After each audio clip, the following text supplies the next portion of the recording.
Hi everyone, it's Andy, and welcome to 3-Point Turn. So this week had a lot of interesting news about some Hondas, the Toyota Venza, the final specification and numbers and prices finally are out, and also some Tesla news. I'm a big fan of Tesla, right? I have some of their stocks. I think they're going to do really well. I think the company is just phenomenal, really forward thinking. Hopefully they'll be sustainable, right? But let's just get started. Actually, let's start with Tesla news, right? So Tesla recently announced they're going to build their new manufacturing plant in Austin, Texas.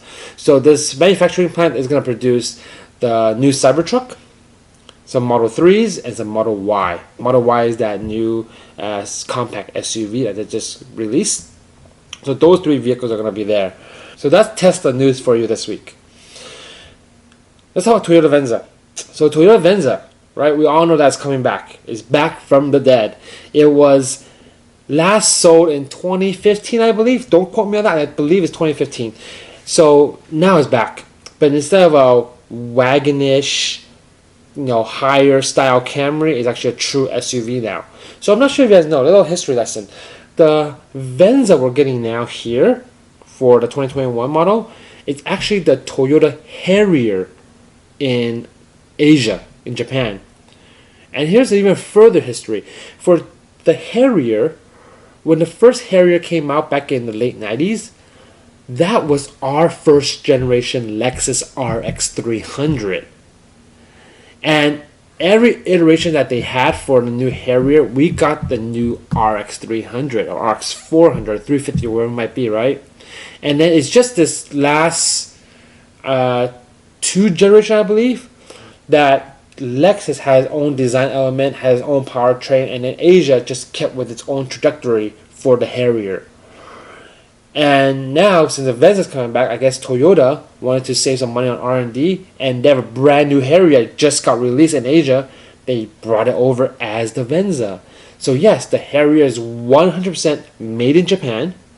And if you don't know, the Venza for 2021 here is completely hybrid powertrain only that pushes out 219 horsepower. It's the exact same hybrid powertrain as the RAV4.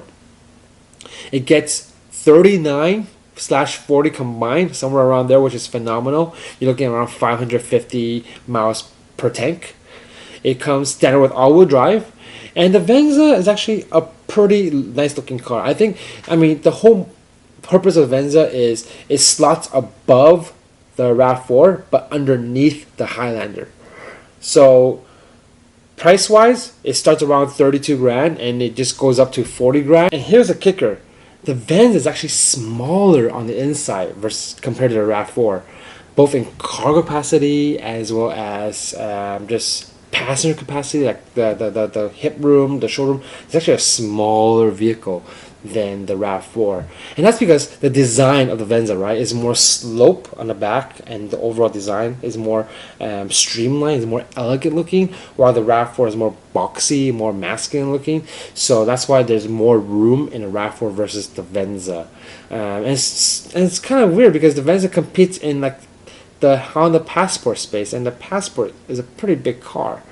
So I'm not sure who the Venza is marketing to, because someone buying a RAV4 will be price conscious, right, and won't want to spend that much on a Venza, and people who are looking for a Highlander will not go down to a Venza because they would probably need a 7-seater vehicle. So I don't know who's targeting to, because the price is kind of high. Maybe they're targeting empty nesters or maybe families with no kids. I don't know, but the entire design of the Venza is nothing like we have in our current lineup. It's much more, when you first look at it, it's very elegant looking, very pleasant looking. Some people might call it boring because it just blends in, right? But I think it'll draw a lot of attention in the sense that it isn't like in your face. I think inside is where it's gonna get really impressive, because from the pictures, it's a lot of soft touch material, a lot of high quality material with the leather, the aluminum, the metal. And just the whole entire design of the center stack looks completely unique. Nothing that we've ever seen here before. And one of the features I'm really excited about is that stargaze roof, where it's basically a sunroof right, is your normal sunroof is transparent like glass, but with a touch of a button, it turns frost. And we all know how cool frost is, right? When it's frost, it means that light still shines through, but it protects the heat, and you can't really be too bright. So it's just enough light, right? And with another touch of the button, it goes back to transparency, which is going to be really cool. I'm really excited to see that. So, as I mentioned, the same powertrain as the RAV4, 219 horsepower, CVT, so nothing special there. If I were in the market for a SUV right now, my first question is, do you need a 7-seater? Because if you do, guess what? Highlander's your only choice, or Sienna, right? Or even a bigger car, like a Sequoia or something. But if you just need a 5-seater, would I choose a RAV4 or a Venza? Heck, will I even choose a Lexus NX? I will actually choose a RAV4 or an NX before a Venza. And the reason is because the RAV4, you're probably saving about $3,000 for the exact same powertrain as the Venza, and you get more cargo capacity and just more comfort, like spatial comfort. And I think I like the look of the RAV4. The new RAV4 looks pretty aggressive, looks pretty masculine and muscular as well. And NX, you get the Lexus badge, you get the Lexus customer service, right? And usually I've seen a lot of good deals for NX, which I don't think is going to apply to the Venza immediately, because as a new car, there usually will not be a lot of deals for it. And if the volume is low, guess what? There will not be that much incentives for it. So that's why I would choose the RAV4 or the NX before I choose the Venza. Sorry to say. So that's that. Alright, so let's talk about some Honda news. And it's not that positive of news from Honda. So there's 3 big pieces. The first is that they announced that for 2021, the Honda Civic Si's, both coupe and sedan, have been discontinued, and also all Civic 2-doors coupe will be discontinued for 2021. And their reason behind that is because come 2022, there'll be a brand new Honda Civic, both redesigned for exterior, new interior, maybe even new powertrain. So they're preparing for that new Civic with the Civic Si with a 1-year hiatus. So if you want your Civic Si and you like the current one, or you want a 2-door Civic coupe, you better buy one now. Alright?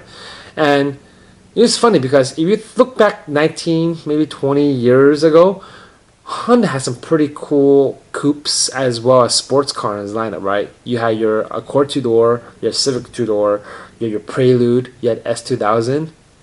Now fast forward 20 years, what do they have? Not much, right? No more 2-doors to start. And the only true sport car is the Civic Type R, and that's it. Nothing else is exciting. It's just sedans and SUVs. Come on, Honda. What's going on? Okay, second bit of bad news is that Honda has announced that the manual transmission for the Honda Accord will be discontinued permanently. So if you want your Honda Accord with manual and stick shift, get it now. Because not a lot of people know, but you can get the 2.0 turbo with a 6-speed manual transmission on the Honda Accord, which is pretty awesome. But guess what? 2021, that's it, discontinued. And the last bit of information, and this actually is dear to my heart, is that Honda will be discontinuing the Honda Fit in the United States. So it's funny because 2 months ago they actually showed the world the next generation Honda Fit, brand new redesign, and I thought it was a little funky looking, but well, okay, we'll check it out here. But when they announced that they're gonna bring the Fit over anymore, and that this year's the last, it was kind of disappointing because I used to own a 2009 Honda Fit in white, sport trim, 5-speed manual. Love that car. It looks small from the outside, but it's humongous inside. You have the magic seats, which flows down, and the seat goes up. You put so many different type of cargo. Is awesome. But they're discontinuing it now. And the reason is because they said that people are going towards crossovers, SUVs, so they don't have, it doesn't make business financial sense to continue to make a car that no one buys. Because HRV has actually been taking over in sales versus the Fit. And HRV is actually based off the Fit, the platform. It's just a larger car and it sits higher. So the visualization of it as being SUV has gained more popularity than the Fit itself. So those are 3 pieces of negative news from Honda. I'm kind of disappointed. Alright, so that's it for this week. Thank you for tuning in. And if you like what you see, please hit that subscribe button and turn on your notification as new weekly episode drops. And drop a comment if you have suggestion how to improve this channel. And make sure if you're on Instagram, please follow me at 3-Point Turn. It's up here. So thank you again for your time, and I will see you next week.